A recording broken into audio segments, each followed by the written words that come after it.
Alors l'open source, le logiciel libre, constitue-t-il une voie souveraine, j'allais dire, pour les États demain en matière de choix numériques? On en parle, on en débat avec Stéphane Fermigier, qui est le cofondateur et coprésident du CNLL, qui est l'Union des entreprises du logiciel libre et du numérique ouvert, qu'on appelle aussi le Conseil national du libre. C'est une instance représentative de la filière du logiciel libre en France. Vous êtes également le cofondateur et membre du président exécutif du bureau exécutif de l'APEL, l'association professionnelle européenne du logiciel libre. Et à titre d'entrepreneur, vous êtes le fondateur et président de la société Abilian, qui est un éditeur français de logiciels open source dans le domaine de la gestion d'informations d'entreprise et la collaboration. Donc on peut dire que clairement, vous connaissez très bien ce sujet. Un autre expert est avec nous pour débattre aujourd'hui. Il est en visio, connecté dans Smartech. Bonjour François Pellegrini. Vous êtes coprésident de ce qu'on appelle le cluster Naos pour la Nouvelle-Aquitaine Open Source, qui œuvre donc pour l'animation et la promotion de la filière libre en région Nouvelle-Aquitaine. Et vous êtes, à titre professionnel également, professeur d'informatique à l'Université de Bordeaux et vice-président de la CNIL. Alors, on va commencer en plateau, Stéphane Fermigier. Donc, le Conseil national du logiciel libre a été auditionné par la mission d'études parlementaires sur la souveraineté numérique, c'était en juin dernier. Moi, je voulais savoir déjà quelle vision de la souveraineté numérique a été présentée justement par la filière. La souveraineté numérique, c'est un concept qui... il y a plusieurs interprétations possibles. Donc nous, on a choisi de se baser sur celle du SGDSN, le secrétariat général de la défense et de la sécurité nationale, oui, qui parle essentiellement d'autonomie stratégique. Et on pense que c'est à peu près une définition qui fait consensus. Donc, quand on dit autonomie stratégique, oui, on va préciser. C'est la capacité d'apprécier la situation et de prendre des décisions et d'agir dans l'univers numérique, ce qu'on appelait avant le cyberespace, pour essentiellement les États ou pour le bloc européen. On peut aussi le décliner au niveau des entreprises et même de la société dans son entier. Quelle est notre capacité, finalement, de prendre quelle technologie plutôt que telle autre, de choisir de ne pas passer par telle plateforme, par exemple, si on pense qu'elle pose un certain nombre de problèmes. Ça veut dire que ça va plus loin que la seule question de où sont hébergées les données, finalement. Exactement. Alors, donc, il y a une qui est un peu concentre les débats aujourd'hui. Il y a une tendance actuelle, effectivement, ouais, de se focaliser à la fois sur des questions de RGPD, respect des données personnelles, et puis sur les données peut-être de l'État ou les données des entreprises, de se poser essentiellement la question de où va-t-on héberger ces données? Est-ce que c'est en Europe ou est-ce que c'est par exemple aux États-Unis, où il y a des lois extraterritoriales qui font que le gouvernement américain peut éventuellement, s'il en a envie, et sans que personne ne soit réellement au courant, aller fouiller dans les données des autres pays, des grandes entreprises des autres pays, voire donc passer outre notre règlement sur la protection des données personnelles. À la fois des données personnelles, mais aussi des données stratégiques pour nos entreprises et pour nos gouvernements. Donc dans cette vision de la souveraineté numérique par la filière du libre, il y a à la fois la protection des données, mais aussi cette question de l'indépendance et de l'autonomie. Et peut-être même surtout, parce que finalement, la protection des données n'est qu'un avatar ou une conséquence finalement de cette capacité stratégique d'autonomie. Alors, on va faire réagir François Pellegrini, donc, qui est connecté avec nous. Sur votre blog, vous avez écrit « Promouvoir la souveraineté numérique tout en refusant la priorité au logiciel libre est incohérent ». Oui. Alors pourquoi? C'est-à-dire que le libre, c'est pas une option en fait, c'est une évidence? Non, en fait, le libre, c'est une nécessité afin d'atteindre plus rapidement l'état de souveraineté qu'a décrit Stéphane Fermigier. C'est-à-dire qu'en fait, pour être autonome, il faut avoir la maîtrise de ses infrastructures, il faut avoir la maîtrise de ses données et aussi la maîtrise de ses logiciels. Et la problématique face à des géants mondiaux contrôlés par des États qui sont des alliés, mais qui parfois peuvent effectivement ne pas jouer nos intérêts, parce qu'ils jouent leurs propres intérêts, c'est de disposer de ces capacités nous-mêmes. Et le grand piège qu'on a eu, parce que le mode de pensée était un peu archaïque, c'était de considérer qu'il nous fallait un machin à la française, un Google à la française, un Facebook à la française. C'est pas possible, ça n'existe pas. Pourquoi? Parce que le numérique est caractérisé par des économies d'échelle telles qu'il faut absolument amortir au niveau mondial les coûts des logiciels et des infrastructures qu'on utilise. D'où le recours au logiciel libre, parce que le but d'une politique pertinente en termes stratégiques autour du logiciel libre, c'est effectivement que l'État fasse développer les éléments qui le concernent et mutualise le développement de ces logiciels avec le plus de monde possible, de façon à ce que le coût total soit soutenable et corresponde effectivement aux moyens dont on dispose pour asseoir cette souveraineté. Voilà. Juste un point, je parle bien évidemment ici intégralement en tant qu'universitaire et coprésident de NAOS, à l'exclusion de toute autre fonction. Merci. Absolument. On est bien d'accord là-dessus. C'est le sujet de l'open source qui nous occupe sur ce talk, donc c'est à ce titre que vous êtes invité. Si j'essaye de résumer ce que vous dites, c'est que finalement le logiciel libre permet d'avoir une force de frappe rapide et massive face aux GAFAM. Mais ces GAFAM eux-mêmes utilisent le logiciel libre pour leur technologie.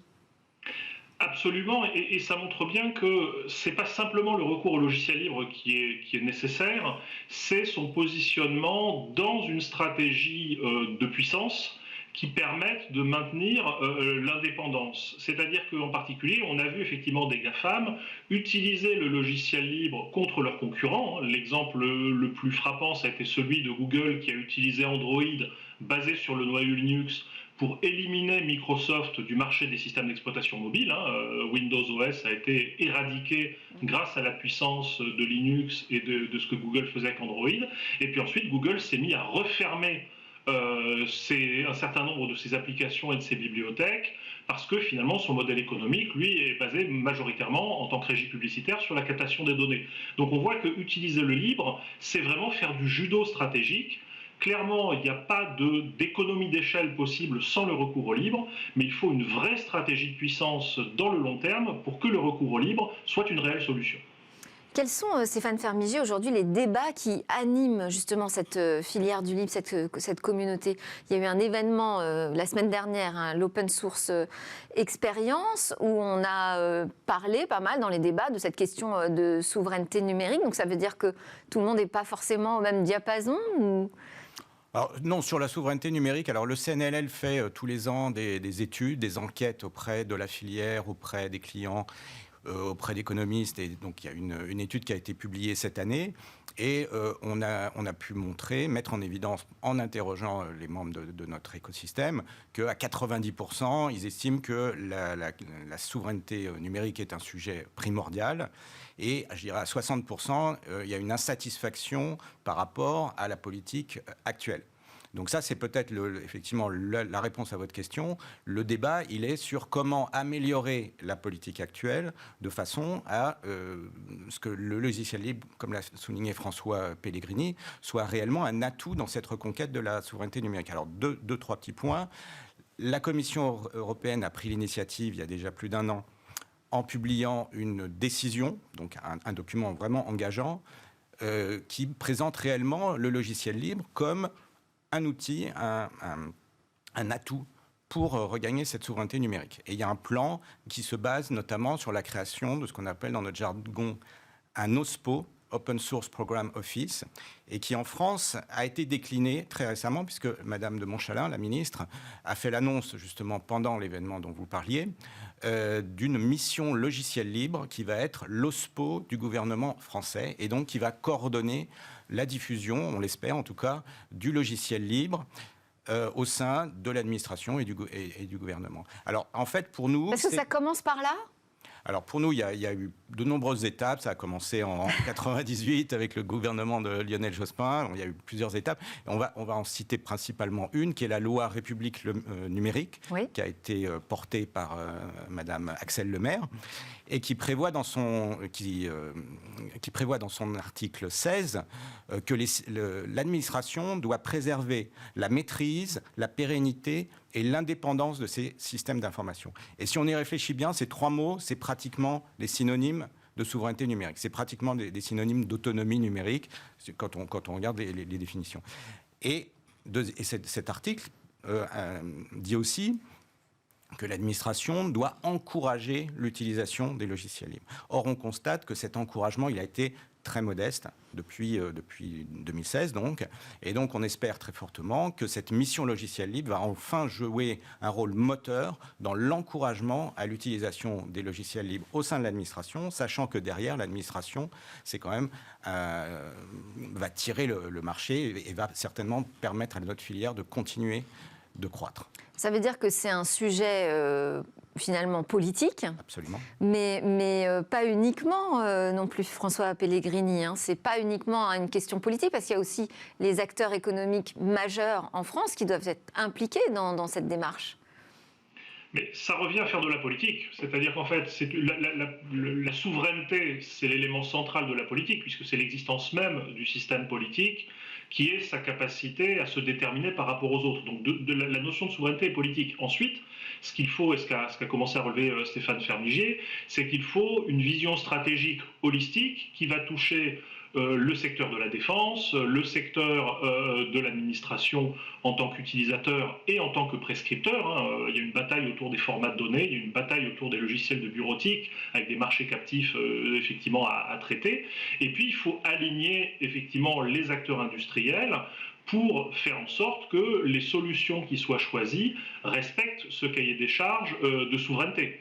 Et cette politique, elle va aussi, quand on parle de politique industrielle, on parle aussi sur un sujet qui est également un sujet d'actualité, qui montre bien que les choses ne sont pas simples. C'est que d'un côté, la Commission européenne dit « chouette, le logiciel libre, c'est super bien », et de l'autre côté, elle pousse un mécanisme juridique qui s'appelle les brevets sur les méthodes algorithmiques, qu'on appelle les brevets logiciels, qui conduirait à créer des monopoles de droit des entreprises détentrices extra-européennes sur l'ensemble de l'innovation qui serait réalisée en Europe. Donc on voit bien que c'est une vigilance de tous les instants vraiment holistique, globale, qui doit être pilotée à un niveau qui est au moins un niveau interministériel.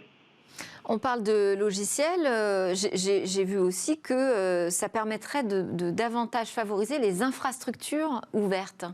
Cette question de la souveraineté numérique, qu'est-ce que ça veut dire exactement ? Alors, la Commission européenne a sorti au mois de septembre une étude, une très grosse étude, plus de 400 pages, très riche, qui concerne l'impact du logiciel libre et du matériel ouvert, ce qu'on appelle l'open hardware, sur l'économie européenne, avec des chiffres qui sont assez percutants, on va dire. Par exemple, que le logiciel libre pourrait contribuer à hauteur de 0,6 points de croissance annuelle du PIB en Europe, simplement parce Donc contribue déjà aujourd'hui. Oui, tout à fait. Dans l'état actuel, ça représente à peu près 10% du marché informatique européen, on va dire à la louche. Et par sa capacité à encourager l'innovation ouverte, le logiciel libre ou open source est réellement un facteur d'innovation. Le matériel libre, c'est un petit peu, c'est différent car les mécanismes économiques ne sont pas tout à fait les mêmes. Le logiciel, ça se partage librement. Une fois qu'on en a fait un exemplaire, on peut en faire 1 million, 1 milliard. Ça ne coûtera pas grand-chose à distribuer. Le matériel, si j'ai fabriqué un serveur, pour fabriquer un deuxième serveur, ça me coûtera le même prix que le premier serveur, avec bien sûr un amortissement des frais de R&D. Donc c'est sur cet aspect-là quand même qu'il y a des avancées sur le hardware libre. Et également la capacité avec du logiciel, parce qu'il faut savoir que ce qu'on appelle le cloud computing, dans l'esprit de beaucoup de gens, c'est du matériel, c'est de la fibre, c'est du réseau, mais l'essentiel des investissements technologiques, il se fait sur les logiciels qui font tourner ce matériel. Et là, on a une offre européenne, on a une offre open source pour faire du cloud avec des technologies qu'on maîtrise. Voilà, donc utilisons-les. Est-ce que vous avez vu à l'Open Source Experience des responsables du CAC 40, par exemple, dans les allées, vous poser des questions sur vos solutions ? Alors, le CAC 40, on va dire, est représenté par une organisation qui est un peu le pendant du CNLL, mais côté, justement, client, plutôt que nous, on représente... Quoi, le SIGREF ? Alors, il y a le SIGREF, mais qui est une association générale. Il y a de TOSIT. Oui. Le TOSIT, je ne vous dirai pas ce que signifie cet acronyme, mais c'est bien une association, effectivement, de grandes entreprises et de grandes administrations qui joue aussi ce rôle de coordination entre encore une fois, j'ai utilisé ce mot barbare, les OSPO. Donc, il y a l'OSPO de l'Europe, il y a maintenant l'OSPO de la France. Il y a des OSPO parfois dans certains ministères, par exemple. Et il y a des OSPO dans certaines grandes entreprises technologiques françaises ou autres. Et l'intérêt aussi d'avoir ces OSPO, c'est que ces OSPO, ils peuvent travailler entre eux, échanger les bonnes pratiques, se mettre en commun sur un certain nombre de projets. Donc c'est effectivement par ce type d'interaction avec le marché, les clients, les représentants des grands clients, qu'on peut aussi discuter des problèmes et éventuellement faire progresser la politique sur ces sujets-là. Parce que ce qu'on entend aussi du côté de ceux qui choisissent aujourd'hui les solutions des GAFAM, c'est où on n'a pas l'équivalent en France et en Europe, on n'est pas capable d'offrir le même type de prestations, ou alors ça va prendre beaucoup trop de temps, et là il y a des urgences économiques qui font qu'il faut aller vite. Qu'est-ce qu'on peut répondre à ça, François Pellegrini ? Je pense que c'est plutôt Stéphane Fermigier qui pourrait répondre au titre de l'écosystème et des entreprises qui fournissent ces solutions. Le constat, j'avais animé une table ronde également sur la souveraineté numérique lors du B-Boost que vous avez cité, ça a été de dire, mais les technos, on les a, c'est-à-dire qu'aller vite, on en est capable. Le vrai problème, c'est un problème de branding, de marque, c'est-à-dire qu'on a des acteurs internationaux qui fournissent des solutions qui sont représentées comme étant les leaders du marché, et on se retrouve face un peu au syndrome du DSI, le directeur du système d'information, qu'on n'accusera jamais d'avoir mal fait s'il prend le leader du marché. Il prend le leader du marché sur étagère, il ne se pose pas de questions. Ça marche, tant mieux, personne ne lui demandera rien. Ça marche pas, il pourra dire c'est pas ma faute. Si ça marche pas, franchement là, je peux rien faire. Alors qu'un DSI qui serait un peu plus, j'allais dire, innovant, proactif et qui dirait tiens, moi je vais essayer, je vais bricoler des trucs parce que l'intérêt c'est d'augmenter la marge sur les licences, c'est de donner une marge d'action à mon groupe, si ça marche pas, on va lui dire mais pourquoi t'as pas pris le produit XY des GAFAM ? Donc il y a un vrai problème de ce que Jean-Paul Smets appelait le colonialisme numérique, c'est-à-dire quand on préfère choisir les solutions qui viennent de l'étranger que ses propres solutions nationales, c'est qu'on raisonne en tant que colonisé et on pense qu'en local, on ne sait pas bien faire. Et ça, malheureusement, c'est un discours qui est porté encore récemment jusqu'au plus haut niveau du gouvernement et qui est extrêmement, j'allais dire, toxique et démoralisant pour les gens qui animent nos entreprises nationales et qui disent « mais nous, on est capables ».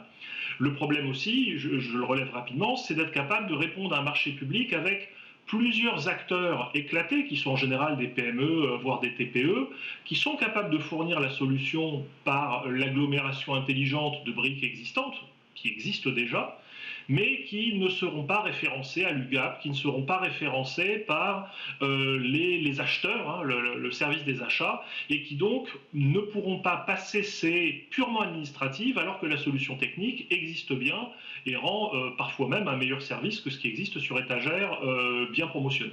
Stéphane Fermigier, qu'est-ce qu'on peut faire au niveau français, européen, pour encourager le développement de cette filière du libre ? On a plus qu'une minute. Alors, comme le disait François Pellegrini, il faut faire une véritable politique industrielle de soutien à une filière qui, comme je disais, représente 10% du marché de l'informatique et pour lesquelles on a de très nombreuses entreprises de relativement petite taille, des PME, des TPE, quelques ETI.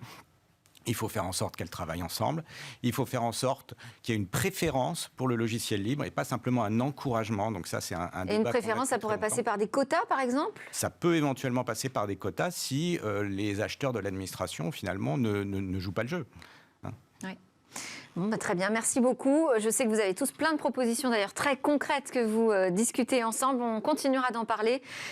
François Pellegrini, merci beaucoup d'avoir été connecté avec nous. Vous êtes le coprésident du cluster Naos, donc Nouvelle-Aquitaine Open Source. Et Stéphane Fermigier, cofondateur et coprésident du CNLL, l'Union des entreprises du logiciel libre et du numérique ouvert. On part en pause et puis juste après, on va se retrouver pour revenir sur cette question de la confidentialité des données avec ce futur Internet qui arrive, le métaverse.